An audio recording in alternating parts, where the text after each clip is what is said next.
Hello everybody, welcome to Basit Corner.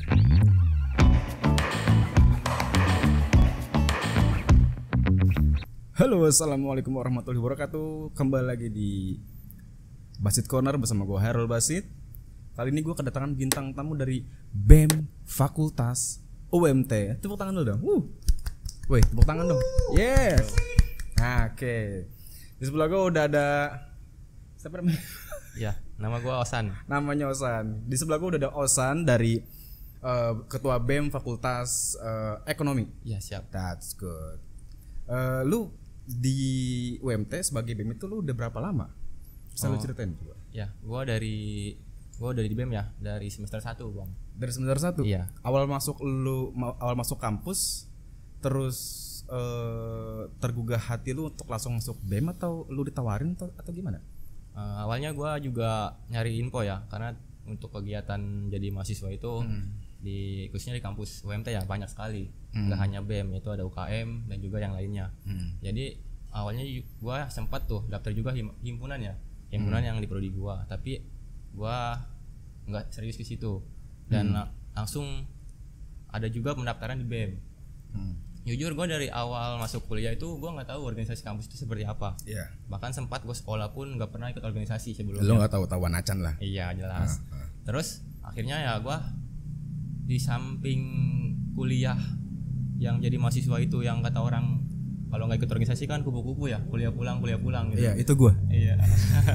Dulu gue gitu. Ya, itu bahasan orang-orang lah. Nah, akhirnya gue sedikit pengen ada kegiatan gitu di luar jam kuliah gue. Nah akhirnya gue masuk BEM lah, gue daftar kan awal.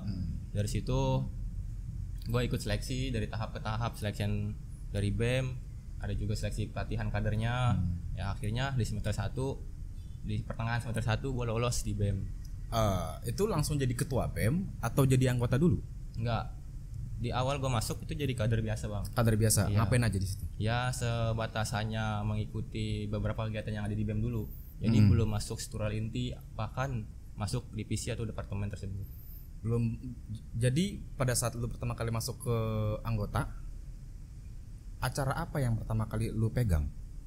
Ya pertama ya. Atau maksud gue organisasi BEM itu ngapain sih? Maksud gue kalau kayak organisasi radio ya jelas mengolah talenta keradioan lo lah, public speaking. Terus di samping itu juga nanti lu juga berhak untuk menyiarkan info-info internal kampus kan gitu. Iya. Nah, kalau BEM tuh eksekutif mahasiswa tuh ngapain?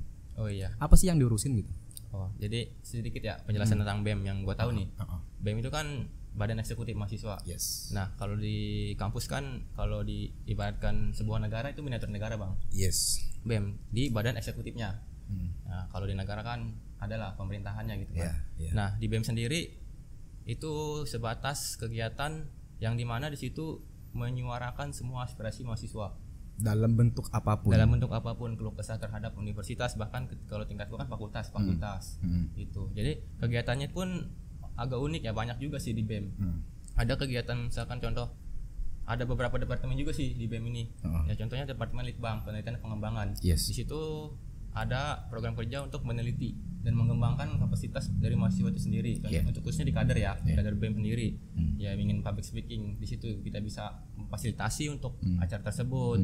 Dan juga ada 6 departemen, 1 litbang, yang kedua itu minbak, minat dan bakat. Nah di sini nih nggak hanya dari kader BEM sendiri ya, untuk mengembangkan bakat dan minatnya, entah itu di seni, di olahraga, tapi kita memfasilitasi juga nanti di semua mahasiswa, khususnya di Fakultas Ekonomi. Kalau misalkan ada mahasiswa yang komplain soal bayaran atau dosen yang brengsek, itu bisa ke BEM? Bisa. Kita juga punya departemen yang namanya departemen advokasi. Oh, berarti sama kayak ini ya. Kalau di pabrik tuh apa ya? Serikat. Bisa jadi kayak berarti gitu. ngerangkap kayak serikat juga berarti? Bisa, karena kan struktural kita juga dibagi-bagi, Bang. Jadi ada bidang-bidangnya. Nah, contoh khususnya di departemen advokasi ini, ya itu khusus untuk menampung semua aspirasi mahasiswa, bahkan mediasi untuk ketika mendapatkan keluhan, kita bisa sounding lewat departemen itu ke fakultas. Oh iya, tadi balik lagi ke omongan lo tadi sama, jadi BEM itu miniaturnya negara. Iya. Ya namanya pemerintahan miniatur.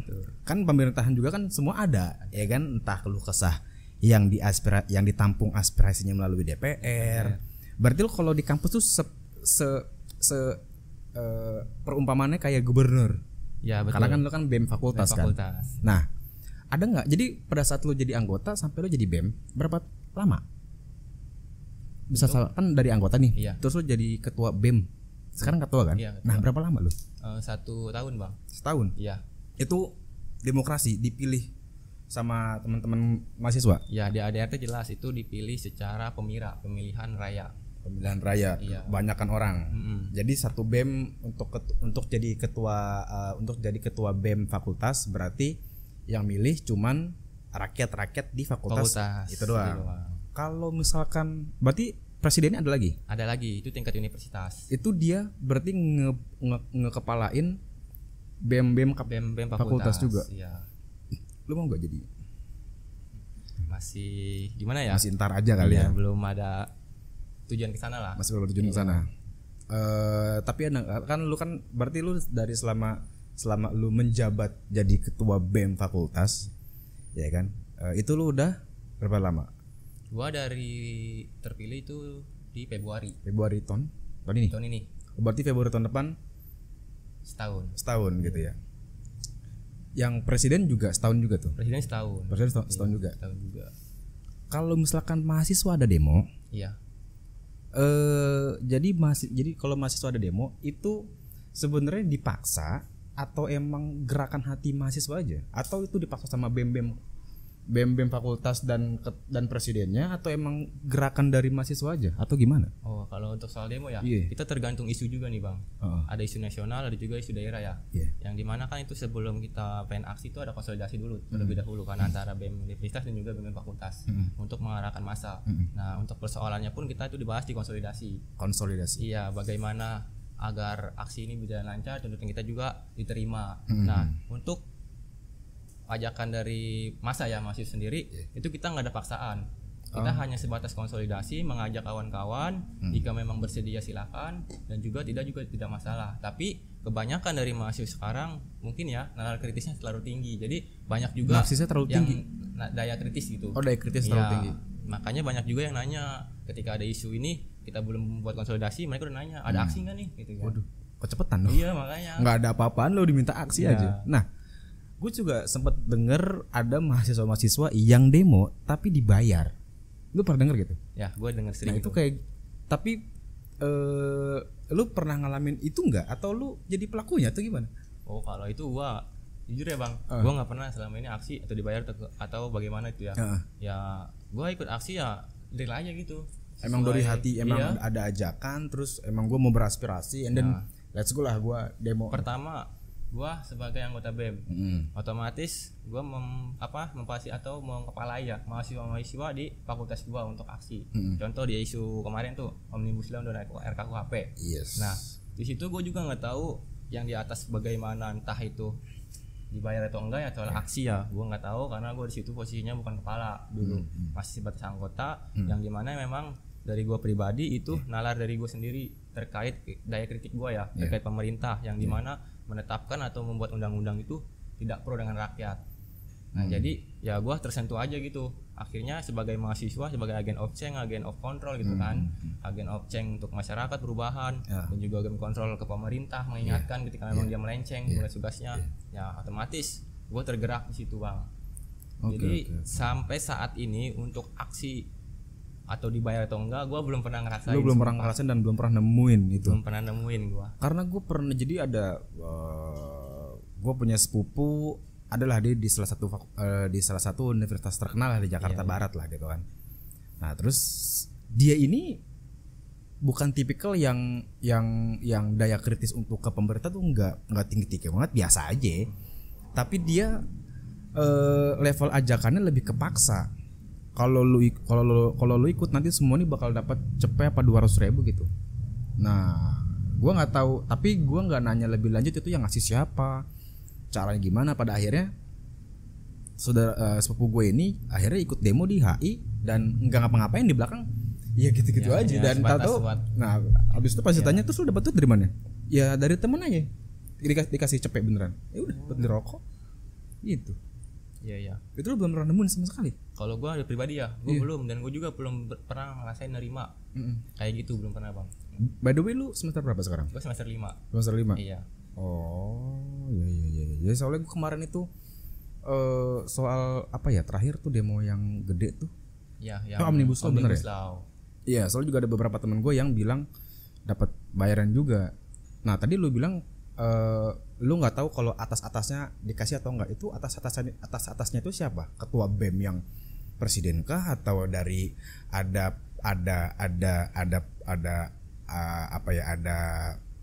oknum politik yang menunggangi mahasiswa atau gimana? Ya kalau untuk aksi setingkat universitas ya, kalau mobilitas massa itu pasti ada dari universitas sendiri, BEM universitas ya. Ya untuk presmanya itu dari Korlap. Pokoknya struktur dari pemimpin aksi itu pasti kalau memang skalanya isu nasional pasti dari universitas. Nah, gue juga nggak tahu ya dia atau bermain atau enggak, wallahu alam ya, gue juga bisa uap. Makanya nggak bisa berprasangka gitu. Nah, makanya gue sendiri pun nggak ngerasain, nggak tahu lah itu mah. Ya itu di bang struktural, contoh untuk Korlap, general lapangan dan segala macam. Pokoknya untuk struktural asli itu aksi itu dari universitas. Oke. Dan gue mau tahu pendapat lu tentang soal daya tampung atau daya aspirasi ke pemerintah. Menurut lu sekarang di negara kita ini, apakah sudah kayak gini deh? Lu dari UMT, lu pasti dong ada dong kayak lu kerja di suatu perusahaan aja kadang lu ngeluh dong. Manajemennya begini nih, manajemen gitu kan. Dari level kampus dari level kampus dulu deh. Dari level kampus, kalau lu mencoba mengkritik kampus lewat contoh, misalkan ini kan bakal diupload di YouTube. Misal nih, lu sebagai ketua BEM, lu mengkritisi kampus. Kira-kira kampus tuh menurut lu bakal ngebungkam lu, atau lu bakal ditegur, atau kampus bakal biasa aja, especially ke UMT, atau lu mungkin ada pandangan ke kampus, semua kampus begitu juga?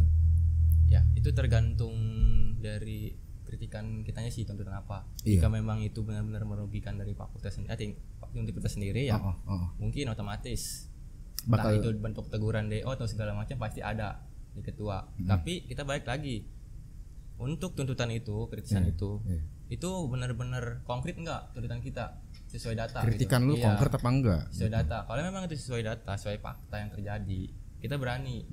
Tapi kalau memang hanya sebatas tuntutan kritisan yang enggak rasional gitu, ya udah siap terima teguran dan yang sebagainya. Kalau kritikan lu nggak ada dasar, ya berarti namanya fitnah.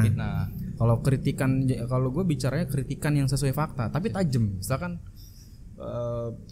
apa ya, yang paling umum lah, korupsi misalkan. Lu tahu depan mata lu ada korupsi, uang semesteran ya harus gitu. Entah buat apapun lah, tapi lu tahu depan lu ada korupsi. Ini nggak bener nih. Nah, habis itu lu kritisi lewat podcast, sesuatu digital, publik lah gitu. Lu suarakan. Habis itu dari pihak UMT denger tuh, kira-kira itu kan berarti kan kritikan fakta. Nah, itu gimana? Karena kan di negara kita kan kadang kritikan fakta kan jadi perkara ya kan? Benar. Nah, kalau di level kampus tuh sama apa enggak? Ya, yang pernah gua rasain sekarang ya. Selama tuntutan yang fakta, sesuai fakta nih, itu belum pernah sih gua rasain ya. Tapi menurut analisa dan beberapa yang sudah terjadi, itu ancamannya hanya sebatas DO. Ancaman? Iya, ancaman. Ada, udah pernah terjadi dari senior-senior saya terlebih yang dulu. Apa yang dikritisi? Ya sama, terkait kebijakan dari pihak universitas dan yang lain sebagainya lah, yang bis itu merugikan mahasiswa. Itu udah pernah terjadi. Itu tahun berapa, Bre? Kalau nggak salah 2016 atau enggak 2017 lah. Habis itu tinggal di Dewa aja deh. Ya, begitu. Itu even kritikan fakta. Fakta, cuma yang nggak tahu ya, entah memang kekuatan dari universitasnya sendiri memiliki data konkret, entah atau memang tuntutan dari senior-senior itu mentah atau gimana, gue nggak tahu. Gue hanya sebatas namanya sejarah ya, cerita ya, akhirnya gue menelaah, ya udah itu terjadi. Memang ada bentuk video dan segala macam dari hasil segala macam itu memang ada benar, tapi untuk tuntutan dan lain sebagainya dan untuk kasus-kasus yang mungkin DO segalanya gue nggak terlalu begitu dalam ya mengetahuinya. Kalau soal apa namanya? Kalau soal orang di DO gitu kan, itu pas tahun 2016. 17. Di angkatan lu nih, lu berarti masuk tahun 2019. ada nggak? Belum ada sampai sekarang. Apa nggak berani? Ya mungkin nggak tahu ya. Masih nyari aman mungkin. Nyari aman mungkin ya, masih semester awal-awal ya kan? Ya. Oh gitu. Dan kalau itu kan tadi dari level kampus. Level pemerintah menurut lu sekarang nih pemerintah nih, ini kan jadi lu secara analogi sebagai gubernur di level miniatur pemerintah. Nah kita berangan-angan di level yang bukan miniatur gitu kan. Kita coba pindahin pikiran kita ke yang real. Nah kalau kita mengkritik pemerintah secara fakta, menurut lu udah sesuai undang-undang, sesuai porsi, atau masih jauh belum? Untuk tuntutan. Ya jadi kayak misalkan kita mengkritik pemerintah. Iya. Entah lewat digital yang dimana itu ada undang-undang ITE atau langsung gitu kan.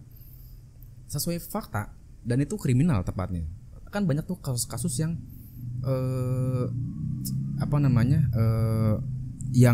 yang fakta tapi diserang gitu. Tapi diserang gitu. Nah, menurut lo kita tuh udah bakal ada ke arah sana atau kita masih bakal stuck di sini aja nih? Yang gua tahu saat ini ya. Yang lo rasain yang dan lo tahu. Rasain tuh emang sekarang zamannya digital ya, Bang ya. Iya. Semua kritikan untuk langsung kita tuh berlandaskan kepada pengalaman yang dahulu. Yang dimana aksi kita secara langsung pun itu hanya dijegal-jegal terus. Ya kan, karena sekarang pihak oknum itu udah kerjasama oleh pihak pemerintah sendiri. Jadi aksi kita itu hanya terbatas dihalangi terus untuk secara langsung. Bahkan aspirasi kita pun hanya sebatas menyuarakan di mobil komando, tidak sampai kedengar langsung oleh para penguasa gitu. Nah, jalan satu-satunya di mana kita sekarang zaman digital ya, semua tuntutan itu harus lewat media agar semua, karena masyarakat semua melihat di media gitu. Iya, tapi kan faktanya kan kayak banyak lah undang-undang ITE yang sebenarnya nih kayak nggak masuk akal nih. Akal rancu juga pasal-pasalnya. Malah ditangkep. Ya karena di satu sisi untuk mungkin itu ya mencari pengaman dari pemerintah sendiri. Terkait kebebasan kita nih berpendapat atau mengkritisi pemerintah lewat media. Nah, itu kan yang awalnya undang-undang ITE itu hanya sebatas peraturan untuk transaksi ya, kalau yang gue tahu ya. Nah, sekarang mengkerucut kepada kebebasan kita nih berpendapat di media sosial. Nah, mungkin yang gue rasa itu cara aman pemerintah untuk membatasi kita berekspresi dan mengkritisi. Yang padahal sebenarnya adanya digital YouTube, media-media atau platform-platform yang di digital itu kan memang dasarnya kayak banyak artis-artis atau seniman-seniman yang bikin karya di YouTube karena menurut dia lebih bebas dibanding di TV. Nah itu kan kalau porsinya kita taruh di TV banyak, kenapa sekarang untuk di TV tuh kayaknya major aja gitu, orang udah nggak bakal ada yang kritisi. Jadi even ada talk show di mana gitu kan mengkritisi pemerintah secara eksplisit, sekarang udah nggak ada ya. Jadi udah nggak ada, makanya mereka ini pindah di YouTube karena dirasa aman. Tapi sama juga dijegal-jegal juga. Iya, lewat ITE juga kan. Dibuatlah ITE. Karena kalau di TV ada juga tuh undang-undang penyiaran dan segala macam. Nah, ada badan khususnya yang KPI kan. Baik lagi kepada entah itu prasangka atau emang dugaan saya ya.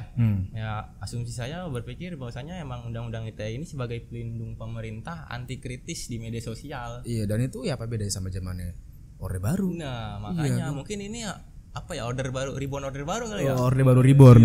Kayak warkop. Buset. Kita balik lagi ke BEM. Iya. Waktu lu jadi BEM, ada enggak orang-orang yang enggak senang sama lu? Ya banyak lah. Satu sisi ya kita balik ke porsi atau gini, atau ada enggak orang yang dia mah enggak pantas jadi BEM. Ini mah apalah nyinyir lah gitu banyak, kan. Karena satu sisi kita melihat satu sisi ya track record atau menurut catatan strategis nih yang gue baca di buku. Enggak semua orang tuh suka sama gue, Bang. Dan gue pun gak bisa menuntut semua orang suka sama gue. Terus balik lagi kepada posisi gue kan sekarang rame ya, buset. Sekarang pemimpin nih gitu, ketua. Otomatis ketua juga nggak mungkin semua suka lah sama ketua. Entah itu dari kebijakannya, daya gue memimpin, atau segala macam lah. Ya otomatis gue mendengarnya ya udah. Kalau emang lu suka, monggo. Kalau enggak, ya udah. Mau diapain? Karena berarti lu kan nih sebagai ketua. Kalau ada orang yang pertama yang pertama ada nggak orang yang negor langsung ke lu tuh nggak cocok jadi BEM, lu tuh begini, lu tuh mending lu nggak usah jadi BM, lu apalah komentar secara langsung ada nggak ke lu? Yang ngomong langsung gitu ya? Iya. Ya sebatas bercanda ada. Canda, iya, sarkas. Tapi caranya bercanda gini. Bercanda. Tapi lu tetap dek gitu kan? Ya pasti. Tapi tetap baik lagi ya. Kalau emang dari segi penilaian lu nggak suka, terus kepercayaan kawan-kawan untuk amanatin ke gue jadi pemimpin nggak hanya sebatas penguatan kritisan lu, baik lagi pada yang lain, gitu kan? Iya betul. Ya udah, itu sebatas orang, satu orang yang kritisi, apa itu semua gue namanya ketua, kalau nggak ada kritis ya apalah, nggak bakal berkembang, tetap apa stuck jalan di situ.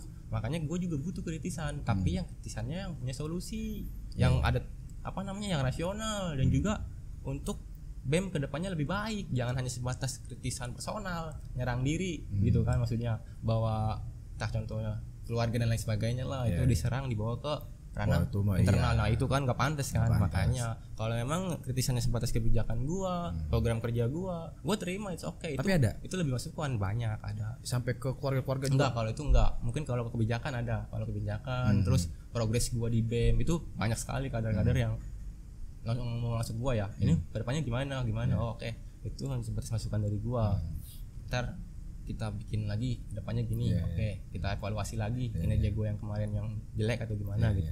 Mungkin itu. Tapi ada nggak kader-kader lu tuh ngomong ini antar kader nih, ini bukan mahasiswanya, anggota lu nih ya, ngomongin antar anggota, ngomongin lu ya, antar anggota ngomongin lu yang jelek-jelek, and then lu denger dari seseorang, pernah nggak? Sering gua. Apa yang lu lakukan? Ya udah, kalau memang itu secara fakta. Lu tegur kah? Ngomong apa lu? Enggak, kalau secara fakta nih yang diomongin, gue evaluasi diri. Tapi kalau ya contoh jatuhnya fitnah, ngomong jelek-jelek yang gak sesuai apa yang gue lakuin, otomatis gue tegur. Dan gue pun nggak hanya sebatas langsung negor, gue mencari data bener nggak dia ngomong, nyari saksi dulu gitu. Jangan-jangan lu bohongin gue lagi gitu. Karena kan ini dari orang ketiga. Nah tapi kan manajemen konflik yang dibuat sama dia. Makanya gue nggak terlalu langsung contoh ngedepan emosi bahwasanya dia kritik langsung gue tegur, enggak. Gue mencari dulu data konkretnya benar nggak gini. Pas udah bener, udah benar baru gue samperin juga, nggak langsung gue tegas lu gini, enggak. Gue ajak ngobrol santai. Jadi gimana nih gitu kan, ya ibaratnya santai tapi serius gitu. Misalkan gue dengar dari si Dante lu ngomongin gue gitu. Misalkan ini datanya bener nih si A nih kata si Dante ngomongin gue gitu kan, misalkan gitu ya. Habis itu lu samperin si A ini yang terindikasi ngomongin lu melalui Dante, lu bilang lu kemarin gue dengar dari si Dante lu ngomongin gue, ngomongin apaan? Kenapa lu lu gitu nggak? Enggak, gua contoh misalkan analoginya gini ya. Itu mah kayak ngajakin ribut ya. Iya. Contoh gini analoginya Dante nih. Gua denger dari Dante, ada yang ngomongin tentang kinerja lu gini. Buruk. Oke, siapa orangnya? Oh ya udah. Tahu. Gua nunggu momen. Ketika orang itu ada, gua ajak ngopi. Ngobrol yuk ngopi. Oke, siap, datang. Gua tanyain, "Oke, solusi apa nih untuk kedepannya di BEM?" Dia yang ngomong ke lu. Gua. Oh, lu. Ketua butuh masukan nih. Gitu. Oh, ini lo dalam rangka nyindir. Iya, tapi kan nggak secara langsung. Makanya secara sindirnya halus gitu. Iya. Kalau ada solusi boleh dong. Kayaknya gue kurang kinerja nih. Iya. Mungkin ke situ dia bisa ngerasa, berarti dia tahu nih. Gue sampai nih. Gue dibohongin nih. Jadi gitu bang. Jadi gue jadi ketua ini nggak sebatas langsung tegasan gue itu langsung ke orang yang enggak. Itu akan menimbulkan apa ya? Kerasa apa namanya sih? Akhirnya jatuhnya kepentingan pribadi kepentingan pribadi. Iya, masalah pribadi lah nantinya jatuhnya. Dan nanti dia salah satu ada yang ngalah nih. Gua kemarin kritiknya tegur, jadi akhirnya malas lagi untuk BEM. Jadi selama ini ya yang gua rasakan kritikan itu hanya sebatas gua selesainya secara forum, nggak hanya sebatas di luar organisasi. Tapi kalau kepentingannya masalah pribadi boleh, itu secara di luar. Maksudnya kalau ada masalah pribadi jangan dibawa ke organisasi. Itu secara di luar nih penyelesaiannya gitu kan. Iya bener sih. Bener juga kalau misalkan tadi kayak cara gua negur orang tuh udah kayak pemerintah beneran ya. Nah, iya makanya. Ngomongin apa lu? Ngomongin gua lu. Iya benar. Jadi, harusnya bener kayak lu tadi. Anti kritis kalau namanya kalau kayak gitu. Iya benar. Anti kritis ya. Iya benar. Makanya itu hanya sebatas kritisan kebijakan ya. Tapi kalau personal gua di luar daripada itu. Ya mungkin emosi lah sama kalau kan personal jatuhnya. Iya betul. Menjatuhkan wibawa gua gitu sebagai pemimpin. Lu punya visi misi enggak? Ya ada. Apaan? Visi misi gua ya satu, program kerja gue ya untuk visi nih, mengedepankan BEM lagi untuk lebih baik. dari BEM fakultas yang lain, contohnya di Universitas Muhammadiyah Tangerang nih. Oke. Dan juga misi gua satu ya nggak jauh dari catur dharma perguruan tinggi Muhammadiyah dong. Iya. Lepasnya itu ya mengembangkan kader gua lebih baik dan juga membuat BEM ini media Sebagai atau wadah. wadah aspirasi masyarakat yang mahasiswa. mahasiswa yang konkret gitu dari kebijakan-kebijakan kampus yang nggak pro kepada mahasiswa itu. Dan terus gini, berbicara miniatur demokrasi di kampus. Iya. Ada yang namanya trias politika. Betul. Iya kan? Nah, Iya. menurut lu demokrasi atau berjalannya miniatur pemerintahan di kampus itu sekarang progresnya kayak gimana tuh di UMT? Setahu lu dah. Ya, setahu gue saat ini ya. Iya. Berbicara trias politika demokrasi Yes, kampus yang yes. dimana itu disebutkan bahwa ada legislatif, yudikatif dan eksekutif. Yang dimana satu sisi di sini gue berposisi ada di eksekutif BEM. Nah, terus ada juga legislatif. Nah, yang sekarang alhamdulillah di UMT legislatifnya sudah terbentuk kembali, direkonstruksi ulang dari yang sebelumnya. Yes. Yang dimana struktural dari MPM itu sendiri udah ada, DPM sendiri pun udah ada. Jadi demokrasinya itu secara check and balance-nya itu ada antara eksekutif dan juga legislatif. Yes. Gitu. Ya sampai saat ini berjalan aja gitu seiring Jalannya waktu lah. ya, waktunya juga demokrasi gitu. Sama satu lagi. Gue denger nih ya. Ini mah denger aja nih. Iya. Dan gue lihat ada di salah satu media di Instagram, gue lihat gini. Tadi kan lu nyebut soal MPM tuh ya. Iya. Karena ada beberapa temen gue di UMT lumayan panas nih ngomongin kayak gini nih. Gue kan bukan orang UMT kan. Terus gue bilang kayak seru juga nih. Nah kebetulan gue ngundang BEM, yang dimana BEM UMT ya kan. Nah, Benar. gue mau nanya nih sama lu nih. Yang gue baca di Instagram itu ya, gue lupa akunnya apa gitu ya. Nah terus di situ dibilang, yang gue tangkap MPM ini lagi digugat sama Gebrak. Aliansi Sama aliansi Gebrak ya. Ya pokoknya yang gue baca gitulah. Jadi MPM di UMT itu lagi digugat sama aliansi Gebrak. Tuh gimana ceritanya? Ini yang gue denger aja nih. Oh iya. Oh mungkin isu itu udah meluas ya dari luar ya. Gue aja yang bukan orang UMT tahu. Bener. Berarti lumayan banyak, lumayan panas gitu. Ya gini ya, sedikit yang gue ketahui tentang isu-isu itu. Yes. Yang bahwasanya kan awal-awal yang akhir-akhir ini di UMT sendiri pun pengen merekonstruksi ulang organisasi nih. Yes. Yang dimana legislatif itu dibentuk KPUM nih contohnya nih untuk membentuk struktural yang namanya pemilihan kan. Yes. Nah yang KPUM ini tugasnya panitia untuk pelaksanaan pemilihan pemilihan raya. Yes. Itu kan mekanismenya sudah dibentuk. Terus udah jadi juga nih lembaganya. Yes. Sudah dibentuk, ketuanya terpilih. Yes. Nah, oleh DPM. Ya memang dari segi tugas dan wewenangnya itu benar. Dibentuk oleh DPM. Dan juga dilantiknya oleh MPM gitu ya. Setahu gua ya. Yes. Nah, kalau salah koreksi gitu. Correct me if we wrong. Tapi yang jadi persoalan ketika aliansi mahasiswa ini menuntut, dia menuntut ke MPM atas landasan ilegalnya katanya KPUM. Itu sih yang gue tahu. Oke. And then? Ya, ilegalnya itu katanya dibentuknya KPUM ini tanpa adanya landasan undang-undang. Undang-undang kampus. Ya, undang-undang yang dibuat oleh DPM itu sendiri. Yes. Ya, padahal sih sebelumnya ya mungkin gua nggak tahu ya DPM itu tahu apa enggak. Sebelumnya itu undang-undang udah ada di tahun 2011 sebenarnya. Iya, tapi tuntutan dari aliansi itu katanya undang-undang itu udah nggak berlaku atau apa, pengennya undang-undang baru. Tapi kalau melihat dari peraturan undang-undang itu melihat pacuan negara nih ya. Undang-undang 1945 itu terakhir di amandemen kan tahun 2022. Tapi kan sekarang masih berlaku sebagai acuan negara atau alat negara. Nah, otomatis undang-undang pemira di 2011 ini yang ada di UMT otomatis masih berlaku dong. Ya kan? Kalau kita ikutin konstitusional negara. Bener kan? Walaupun itu amandemennya udah lama. Nah, mungkin ada beberapa revisi, tapi nanti itu adanya di internal DPM. Nah, itu mungkin. Nah, satu sisi tuntutan dari aliansi itu seperti itu. Jadi mereka bilang KPUM ini legal atas dasar tidak adanya landasan undang-undang dalam pembentukannya. Iya. Padahal memang sebelumnya ya balik lagi DPM itu nggak tahu atau enggak ada apa adanya undang-undang ini, ya otomatis balik lagi ke DPM itu sendiri. Iya. Dan juga memang awal pembentukannya itu salah salah pelantikan, yang di aturan itu kan yang harus melantikan MPM. Iya. Tapi memang entah itu memang DPM-nya nggak tahu ya kesalahan atau apa, yang melantik DPM juga. Nah di situ yang bikin rancu dan membuat aliansi mahasiswa itu menggugat. Oke. Salah pelaksanaan teknis lah. Salah pelaksanaan teknis. Nah itu makanya ya mungkin sekarang udah alhamdulillah kebentuk dan juga udah diperbaiki ya. Ya bukan satu sisi dari pribadi gua memperbaiki atau membaguskan. Memang faktanya seperti itu sekarang.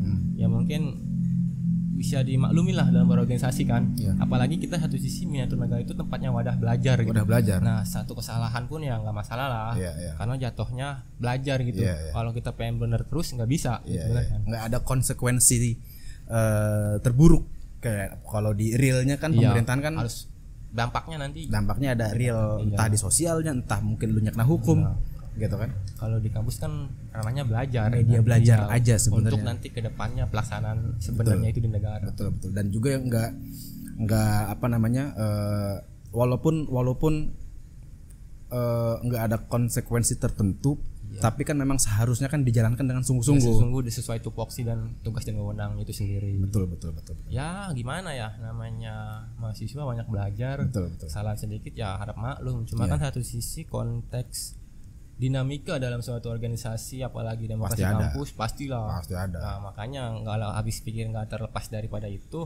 Berbicara konteks aliansi ya gimana tanggapan saya sebagai eksekutif nggak jauh ke sana, karena itu ranahnya bisa dibilang bukan ranah saya ya. Tapi satu sisi kalau dilihat di luar dari ketua atau badan eksekutif gue sendiri, gue juga sebagai mahasiswa dan gue juga harus tahu dong perkembangannya, karena itu mencangkup check and balance dari eksekutif ke legislatif, bener nggak? Dan juga ke perkembangan perbaikan organisasi di kampus itu sendiri. Nah, makanya ya itu sih mungkin sedikit yang gua tahu ya, nggak terlalu mendalami. Jika memang ada salah atau benar itu bisa diperbaiki, atau memang nggak dari gua salah kata atau bahasanya apa ya, entah ini pembelaan atau apa, itu sebagai fakta yang gua ini yang lu sekedar yang lu tahu aja, nggak ada unsur ngejelekin, nggak ada unsur, nggak ada, emang cuman ya isu-isu hangat yang terpampang di media mungkin yang sekira gue sendiri pun gue kira cuma masyarakat atau mahasiswa UMT doang yang tahu, ternyata buset, udah sampai karena temen-temen gue lumayan banyak kok di UMT, jadi mungkin ya jadi dia mungkin nge-share-nya ke siapa gitu kan kalau explore Instagram kan itu kan related sama followers kita atau enggak following kita gitu kan, mungkin dia nge-share apa masuk ke explorer gue. Bener. Gitu mungkin gue juga nggak tahu juga, tapi jadi, pokoknya poinnya ada di Instagram gue.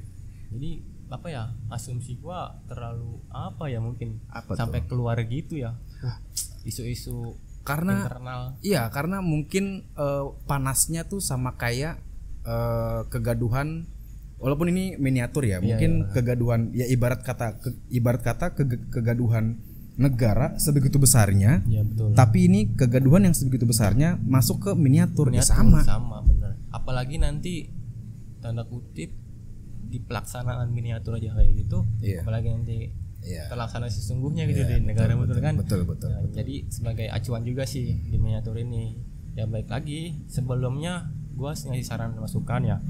Kalau memang pengen terjun ke situ gitu, harusnya lebih ke tahu dulu apa tupoksi dan wewenangnya. Jangan langsung ngambil tindakan yang dimana menimbulkan kerugian dari lembaganya sendiri, bahkan menyangkut dari kampusnya itu sendiri.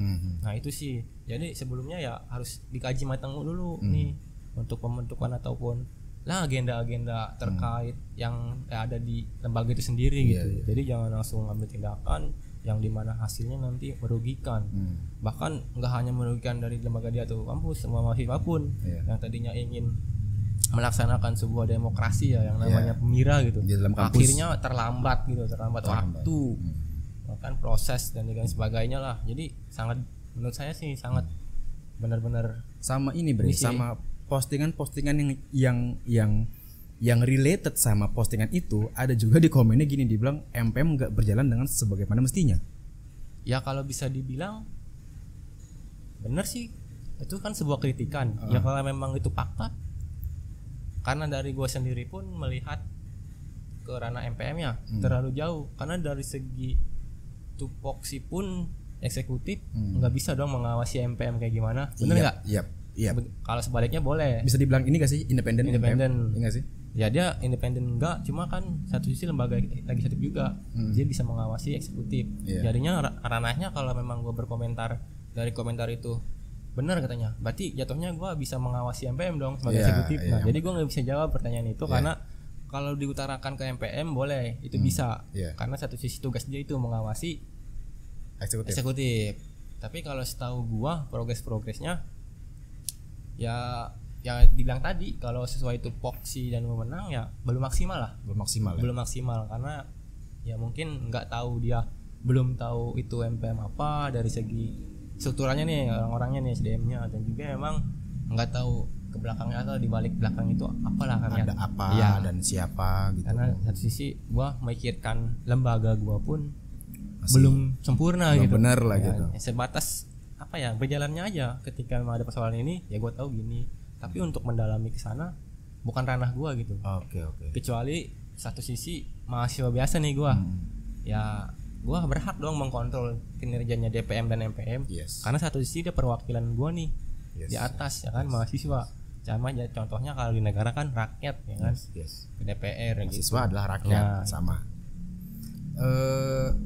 Sekarang kan pandemi ya. Ya betul. Ngaruh nggak sih berlangsungnya miniatur negara di kampus itu, keberlangsungan MPM, DPM, eksekutif, BEM, everything masih jalan nggak selama pandemi kayak gini? Kalau sifatnya hanya sebatas bisa formal kecil-kecilan atau ibaratnya nggak terlalu besar berkerumun itu masih bisa, karena satu sisi kita terhalang oleh peraturan dari kampus itu sendiri. Satu dalam bergerombol, karena ini semenjak pandemi ya, agenda-agenda itu kan forum namanya kan, bergerumbun ataupun apa namanya diskusi-diskusi atau terkait agenda-agenda itu sendiri kan otomatis perlu dong orang kumpul. Nah itu kebatas ya, mungkin hanya sebatas online berjalan lah kalau hanya sebatas online ya kegiatan itu sendiri. Oke. So kalau lu suka sama podcast kita kali ini, share, like, dan subscribe di YouTube Khairul Basit. Lu punya Instagram nggak? Punya gua. Apa tuh? @osancolis. @osancolis pakai S lo ya. Nggak, kalau nggak pakai S kan jadi bahaya itu. Oke, so kalau lu suka sama video ini, share, like, dan subscribe kalau lu suka sama podcast kita kali ini. And see you. Ciao.